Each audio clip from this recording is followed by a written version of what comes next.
Everyone, आज हम इस एक्सरसाइज में 3.2 सॉल्व करेंगे क्वेश्चन नंबर 1 को। उसमें हम एडिशन कैसे करते हैं दो मैट्रिसेस की, मल्टीप्लिकेशन कैसे करते हैं दो मैट्रिसेस की, सब्ट्रैक्शन कैसे होती है और स्केलर मल्टीप्लिकेशन पर फोकस करेंगे मेन। तो मैंने यहाँ पर एक्सरसाइज 3.2 हेडिंग डाल दी है। क्वेश्चन नंबर 1 हमारे को गिवन दिया है क्वेश्चन में मैट्रिक्स ए, बी और सी, तो मैंने ये भी लिख दिया है। उसने बोला है find each of the following, कि भाई ये निकाल कर दिखाओ ईच ऑफ द फॉलोइंग। उसने 5 पॉइंट्स दे रखे हैं कि ए प्लस बी निकाल कर दिखाओ, ए माइनस बी निकाल कर दिखाओ, 3a माइनस सी निकाल कर दिखाओ। तो बहुत सारे पॉइंट्स हैं, तो हम 1 बाय 1 सभी को सॉल्व करेंगे। तो first point is A plus B निकाल कर दिखाओ। तो ए हमने मैट्रिक्स दे रखी है तो मैंने लिख दी ए, प्लस का साइन दे रखा है तो मैंने प्लस का साइन लगा दिया। बी मैट्रिक्स हमारे को गिवन थी तो मैंने बी मैट्रिक्स लिख दी। अब ए प्लस बी कैसे निकालना, पोजीशन वाइज एडिशन करते हैं। 2 प्लस 1, 2 प्लस 1 इज 3, तो हम इधर 3 लिख देंगे। नेक्स्ट इज 4 प्लस 3 इज 7 लिख देंगे। 3 plus minus 2 plus minus is minus, तो 3 माइनस 2 इज 1। 2 प्लस 5 इज 7, तो हमारी एडिशन हो गई। सेम इसी तरीके से सब्ट्रैक्शन होगी।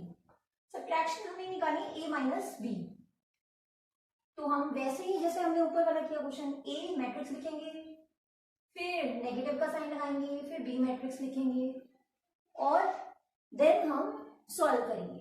तो a matrix is 2 4 3 2, b matrix is 1 minus 2 3 and 5। अब सब simple subtraction, 2 minus 1 is 1, 4 minus 3 is 1, 3 minus minus 2, minus minus is plus, तो 3 plus 2 is 5, 2 minus 5 is minus 3। ठीक है। थर्ड पार्ट जो है हमारा, थर्ड पार्ट है 3a माइनस सी निकालो। अब ये हमने एडिशन किया, ये हमने सब्ट्रैक्शन किया। इसमें ये चीज जो होती है 3a, ये होती है स्केलर मल्टीप्लिकेशन के। स्केलर मतलब कोई कांस्टेंट टर्म मल्टीप्लाई हो रहा है, अगर कोई सिंबल नहीं है दैट मीन्स मल्टीप्लाई हो रहा है किसी मैट्रिक्स से, तो ये स्केलर मल्टीप्लिकेशन है किसी मैट्रिक्स की। तो और सब्ट्रैक्शन भी है, इसमें दो दो ऑपरेशन दे रखे हैं, तो हम सब्ट्रैक्शन भी करके दिखाएंगे और स्केलर मल्टीप्लिकेशन भी करके दिखाएंगे। तो 3 as it is, A matrix लिखेंगे, ए मैट्रिक्स इज 2 4 3 2, माइनस का sign, then C matrix is minus 2 3 5 and 4। अब 3a माइनस सी, ये मैंने यूं का यूं लिख दिया है। जब भी स्केलर मल्टीप्लिकेशन करते हैं हम, तो ये 3 हर एक एलिमेंट से मल्टीप्लाई हो जाता है। तो 3 2 से भी मल्टीप्लाई होगा, 3 इस 3 से भी होगा, ये वाला 3 4 से भी होगा और ये 3 2 से भी मल्टीप्लाई होगा। तो हमारे पास जो मैट्रिक्स आएगी वो ये बन जाएगी। 3 2 are 6, 3 4 are 12, 3 3 are 9, 3 2 are 6। और फिर सब्ट्रैक्शन का साइन है तो सब्ट्रैक्शन का साइन, ये मैट्रिक्स यूं क्यों लिख देंगे। यहां तक सही है, हमने बस स्केलर मल्टीप्लिकेशन करके दिखाई है। पीछे के ऑपरेशन को हमने यूं का यूं लिखा और मैट्रिक्स को भी हमने यूं का यूं लिख दिया। अब सिंपल सब्ट्रैक्शन मैंने आपको सिखाया है, position wise subtraction. 6 minus minus 2, तो minus minus is plus, 6 plus 2 is 8, 12 minus 5 is 7, 9 minus 3 is 6, 6 minus 4 is 2। This is the required answer. तो हमने सब्ट्रैक्शन, ये थर्ड पार्ट भी अपना कंप्लीट कर लिया आफ्टर सब्ट्रैक्शन। अब हमारे पास आता है फोर्थ पार्ट, जिसके अंदर मल्टीप्लिकेशन है। हमने एडिशन करके देख लिया, सब्ट्रैक्शन करके देख लिया, स्केलर मल्टीप्लिकेशन करके देख लिया। अब हम मल्टीप्लिकेशन करेंगे।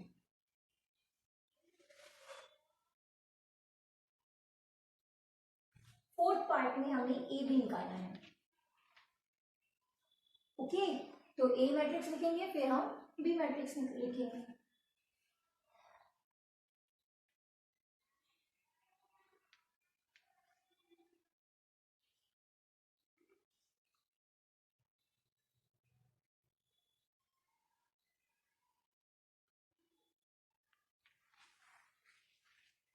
मल्टीप्लिकेशन को आपको थोड़ा ध्यान से देखना पड़ेगा। क्या करते हैं हम मल्टीप्लिकेशन करते हुए, एक ध्यान से चीज देखनी है हमारे को। ये 2 रॉज है इसमें और 2 कॉलम्स हैं। मल्टीप्लिकेशन करने के लिए पहले हमारे दिमाग में आना चाहिए ऑर्डर। ये 2 क्रॉस 2 ऑर्डर की मैट्रिक्स है, ठीक है, और ये भी 2 क्रॉस 2 ऑर्डर की मैट्रिक्स है, क्योंकि इसमें भी 2 रॉज और 2 कॉलम्स हैं। जब भी हमारी मल्टीप्लाई करने के बाद जो थर्ड जो आंसर आएगा ना हमारे पास,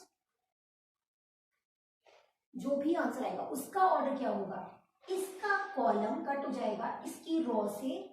ये चीज हमेशा सेम होनी चाहिए, तभी कट होगी। और जो न्यू मैट्रिक्स आएगी, आंसर आएगा जो, उसका ऑर्डर होगा 2 क्रॉस 2।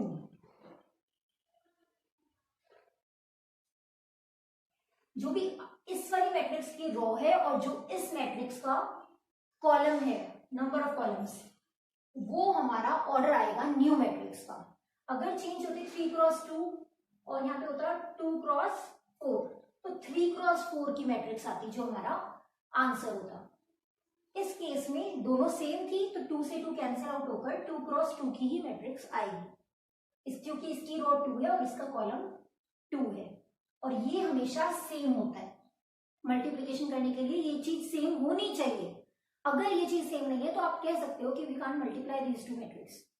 ओके, तो अब मल्टीप्लाई कैसे करते हैं हम आगे वाली रो की, आगे वाली मैट्रिक्स की रोज लेते हैं और पीछे वाली मैट्रिक्स का कॉलम लेते हैं, ठीक है। और हमारे को बताइए 1 1 पोजीशन है ना, और ये 1 2 पोजीशन है, क्योंकि 1 फर्स्ट रो का फर्स्ट कॉलम वाला element, first row second column वाला element, second row first column वाला एलिमेंट, और सेकंड रो सेकंड कॉलम वाला एलिमेंट। ये हमारे को जनरल टर्म्स पता है इनकी। और 1 1 मतलब पहली रो और पहला कॉलम लेना है मुझे। 2 into 1, 2 को 1 से, 4 को -2 से। ये चीज समझ में आई। 2 को 1 से मल्टीप्लाई करना है, 4 को -2 से मल्टीप्लाई करना है, और बीच में सिंबल लगेगा एडिशन का। ये चीज आपको ध्यान रखनी है, बीच में क्या सिंबल लगेगा, एडिशन का। अब ये वाली चीज क्या है, 2 1 सेकेंड रो का फर्स्ट कॉलम, तो सेकेंड रो का फर्स्ट कॉलम के साथ मल्टीप्लाई होगा। सेकेंड रो में पहला 3 है, इधर 1 है, तो 3 1 प्लस 2 -2। ये चीज आपको समझ आई होगी जहां तक मुझे लगता है। ये हमारा फर्स्ट रो का सेकंड कॉलम है, तो 1 2 मतलब पहली रो को दूसरे कॉलम से मल्टीप्लाई करना है, दूसरा कॉलम से। 2 into 3 प्लस 4 into 5। ये चीज समझ में आई। नेक्स्ट 3, ये 2 2 है, तो सेकेंड रो को सेकेंड कॉलम से मल्टीप्लाई करेंगे। 3 into 3 2 into 5, और बीच में एडिशन। यहां तक आया होगा आपको, समझ में आया वो। इसका आंसर जो हो जाएगा वो आपकी डायरेक्ट मैट्रिक्स लिख देते हैं हम। 2 प्लस 4 into -2 मीन्स -8। अब दो साइन एक साथ नहीं लगा सकते, प्लस माइनस इज माइनस, तो हम इस पूरे को हटाकर माइनस साइन लगा देते हैं। जी सही है। 3 प्लस -4, फिर से दो साइन हम एक साथ नहीं लगा सकते, तो हम यहां पर लगा देंगे माइनस, क्योंकि plus minus is minus. 3 2s are 6 plus 20, 5 4s are 20। Next is 3 3s are 9, ये कुछ नहीं है, प्लस 5 2s are 10। ओके, तो हमारे पास डायरेक्ट आंसर आ रहा है 2 minus 8 is minus 6, 3 minus 4 is minus 1, 6 plus 20 is 26, 9 plus 10 is 19, and we are done. Next is fifth part. Fifth part में BA निकालना है. एक चीज बता देती हूँ आपको मैं, BA आप सिंपल इसी तरीके से निकाल दोगे, आगे वाली मैट्रिक्स रखोगे, पीछे वाली मैट्रिक्स रखोगे. क्वेश्चन ये अराइज होता है क्या यही आंसर आएगा, क्योंकि ए बी और बी एक ही तो बात है. अगर हम 2 3 को मल्टीप्लाई करें और 3 2 को मल्टीप्लाई करें तो आंसर तो 6 आता है. तो नंबर्स के केस में अगर आंसर सही आता है, सेम आता है, तो मैट्रिक्स के केस में भी आंसर सेम आता होगा. ये बच्चों को लगता है, but in case of matrix answer different हो सकता है. तो आप इसी को ही चेक करेंगे, खुद बीए निकालकर चेक करेंगे तो आपका आंसर डिफरेंट आएगा. ए बी आपका ये आया है और बी ए आपका अलग आएगा. आप चेक करना, इसी तरीके से मल्टीप्लिकेशन आपको सॉल्व करनी है. ये आपका होमवर्क है, do yourself.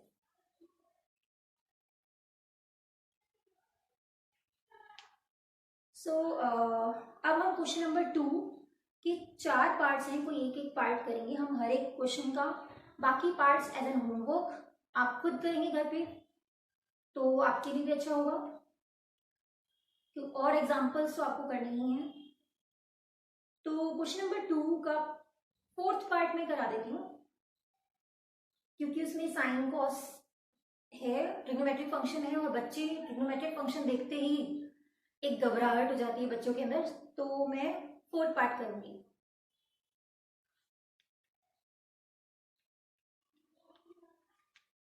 Question number 2, 4th part is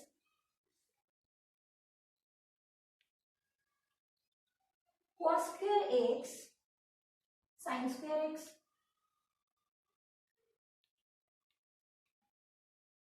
sin square x cos square x. बीच में एडिशन का symbol sin square x cos square x cos square x sin square x. इस क्वेश्चन पर तो सिंपल सी आइडेंटिटी लगी हुई है, आपने क्लास 10th में चैप्टर 8th में की होगी. 3 आइडेंटिटी थी मेन उसमें, कि sine square x plus cos square x is equals to 1. Main जो इसमें यूज हो रही है वो आइडेंटिटी लिख सकते हो, यूजिंग आइडेंटिटी